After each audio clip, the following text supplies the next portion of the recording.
Habari ya leo, tunaanza na hii simulizi ya huyu mwanadada ambaye anasema yeye alikuwa mume wa dada yake akimtaka kimapenzi na alikuwa akimsumbua sana. Na bidada anaanza simulizi yake. Jamani, tusisahau kusubscribe channel yangu Manova TZ. Naombeni support jamani.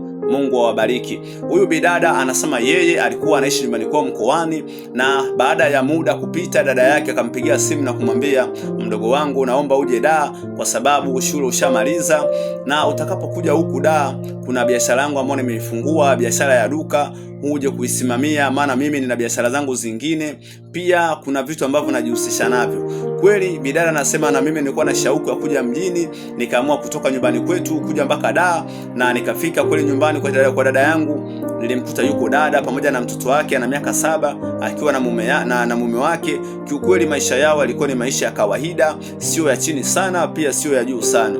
Na bidada anasema baada ya kukaa wiki 2 kupita, nikawa nimezoea kidogo mazingira pale nyumbani, na dada yangu akanipeleka kwenye ofisi yake. Hiyo duka alikuwa amefungua duka la vifaa vya masuala ya ushonaji. Anasema nikaanza kufanya kazi kwenye lile duka, natoka asubuhi nyumbani naenda kufungua duka, jioni narudi nyumbani. Anasema miezi 2 kwa imekatika, tulikuwa tunaishi vizuri na shemeji yangu, hakuna shida ya aina yoyote, lakini dada akawa amepata safari ya kuelekea Tabora kwa ajili ya biashara zake. Na dada kitendo cha kuondoka tu, na ndipo changamoto na shida zikaanza kujitokeza. Nikaanza kuishi mimi, mtoto wa dada yangu pamoja na shemeji yangu. Nikitoka dukani nikirudi nyumbani nianze kupika kwa ajili ya chakula, na siku zikasogea, shemeji yangu akaanza kuonesha dalili za kunitaka kimahusiano, kwa sababu mimi ni mwanamke ambaye najua kuna baadhi ya vitu mtu akuvifanya tayari vinaanza kuonesha kitu kuwa huyu kuna kitu fulani ambacho anakitaka. Anasema siku moja nilikuwa niko jikoni nikipika, nilikuwa nimekaa sina habari, ghafla shemeji alikuwa amekuja kwa nyuma, amenyata na kunishika kiuno changu na kuniambia, kiukweli shemeji yangu, wewe ni mtaalamu, unajua sana kupika, lakini sio wewe tu, hata dada yako. Yaani kiufupi, nyinyi mikono yenu imebarikiwa, mikono yenu ina nuru ya upishi, kiukweli mashallah mnajua sana kupika. Lakini anasema nikamwambia shemeji asante, lakini nilikuwa na wasiwasi, kwa nini sasa anishike kiuno changu? Sawa, kunisifia sio issue, lakini issue kwa nini shemeji anishike kiuno? Na akawa ameniachia na kuniongelesha baadhi ya vitu vingine, lakini mimi akili yangu tayari ilikuwa haiko tena pale. Ukifikiria mimi ni mtu ambaye nilikuwa nimetoka nyumbani kwetu, sina mahusiano ya aina yoyote na sikuwahi kuwa na mwanaume. Kwa hiyo kitu ambacho alikuwa amekifanya shemeji yangu nilikuwa nimeshtuka sana, na nikapotezea, nikasema labda ni kitu cha kawaida, nikasema ngoja nipotezee. Anasema kweli baada ya kupika kile chakula, baada ya kula tukawa tumelala bwana. Siku moja mtoto akawa anasumbua usiku, analia sana, na shemeji akawa ameneta chumbani kwake na kuniambia, shemeji, huyu mtoto analia sana, mjaribu kumbembeleza.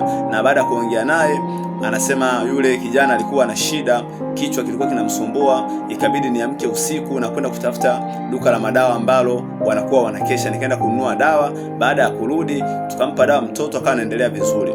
Anasema sasa ikafikia wakati shemeji yake akawa akitoka kazini anapitia ofisini kule dukani, anakaa mpaka muda kufunga bibie, wakifunga wanatoka wote kule dukani wanakuja mpaka nyumbani.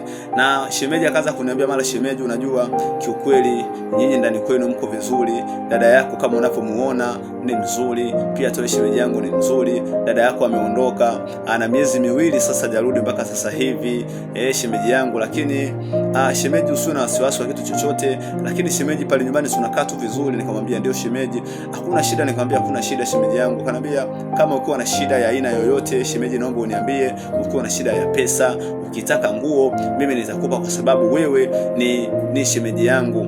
Yani dada yako na wewe ni mtu ambaye ni ndugu, ni damu moja. Kwa hiyo na kuomba, yani wewe ni kama dada yako tu. Anasema siku moja shemeji alikuwa amerudi, alimletea zawadi ya chupi dazani nzima, akimwambia shemeji, nimekuletea hizi chupi, nimeziona ni nzuri mno, nikaona nikuchukulie, labda sijui kama utazipenda. Anasema nikaa nimechukua ile zawadi, lakini nikaa nawaza, najiuliza, shemeji kwa nini asingenipa hela ya mimi kwenda kununua hizi chupi mpaka niletee yeye?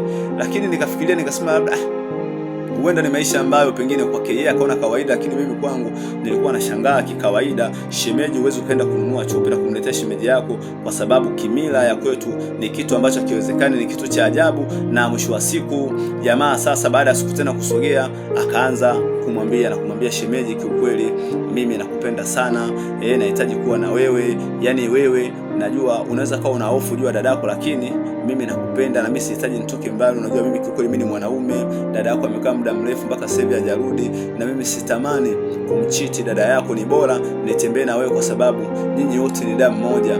Siko tayari kwenda nje kwanza kumpa mwanamke mwingine hela wakati wewe shemeji yangu upo. Najua shemeji, unaweza ukashtuka kuona ni kitu cha ajabu, lakini ukweli ndio huo shemeji yangu. Wewe kama una shida yoyote mimi nitakupa, na wewe nitakufungulia pia biashara yako, na wewe utakuwa na maisha yako, ukiacha tu maisha kukaa hapa nyumbani, kwa sababu wewe mwenyewe ushakuwa, inabidi una familia yako, una maisha yako, na chumba chako, wewe huru shemeji yangu. Kwa hiyo nakuomba kitu kimoja, na usiwaze kuhusu labda dada yako kujua, itakuwa siri, lakini mimi na wewe tutakuwa tunafanya mambo yetu, na tutakuwa tufanyia hapa nyumbani, tutakuwa tunakutana huko, tunaenda guest. Bidada anasema nilikuwa nimeshtuka na nikaanza kulia. Shemeji akinifuata na kuniambia usilie. Nikamwambia shemeji, mbona unaongea maneno ambayo sikuwahi kuyafikiria wala kuyategemea? Wewe ni shemeji yangu, siwezi kumsaliti dada yangu. Lakini shemeji anasema alikuwa bado, akiendelea kumwambia kuwa usio na wasiwasi, mimi ndo nimeshakwambia hivyo, kwa hiyo wewe tu kuwa na amani.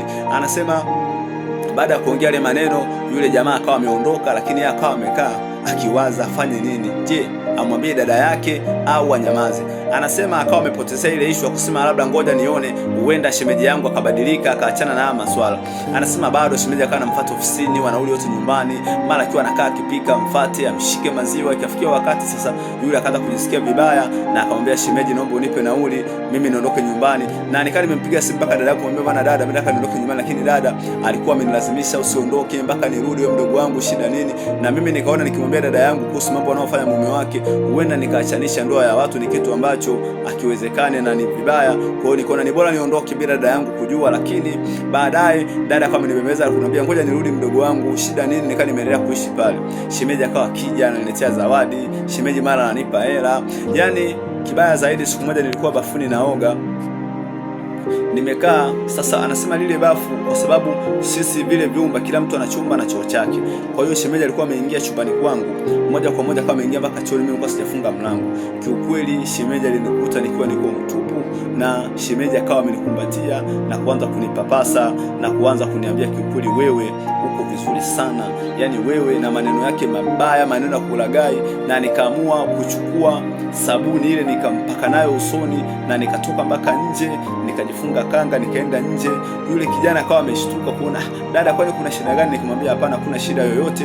Na mwisho wa siku shemeji akawa ametoka akiwa amekasirika sana. Anasema siku hiyo ilikuwa imepita asubuhi, shemeji akaniita na kuniambia, naona nimekubembeleza sana, lakini bado kama unanikataa, kwa kuwa umeamua kufanya hivyo, basi hamna shida.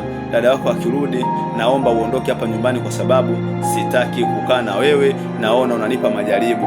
Kwa hiyo bidada akamwambia sawa, kwa umeamua hivyo, hata mimi nilikuwa naomba dua la kuondoka hapa nyumbani kwako, kwa sababu hiki ambacho unanifanyia sio kitu kizuri. Na bidada anasema baada ya dadake kurudi, akamwambia dada, mimi nataka kuondoka nyumbani kwetu, mimi siwezi kuishi hapa. Dada alimbembeleza sana na kumwambia tatizo ni nini mdogo wangu, lakini akamwambia dada yake, kwa sababu anasema niliogopa kuvunja ndoa ya dada yangu kwa mikono yangu mimi mwenyewe, na nilikuwa naipenda ile ndoa yao. Kwa hiyo nikaamua kuondoka na kurudi nyumbani kwetu kijijini. Na mpaka leo hii huyu bidada ananipa simulizi yake, nilikuwa naongea naye kwenye simu akinifahamisha juu ya ambao yalikuwa yamemtokea.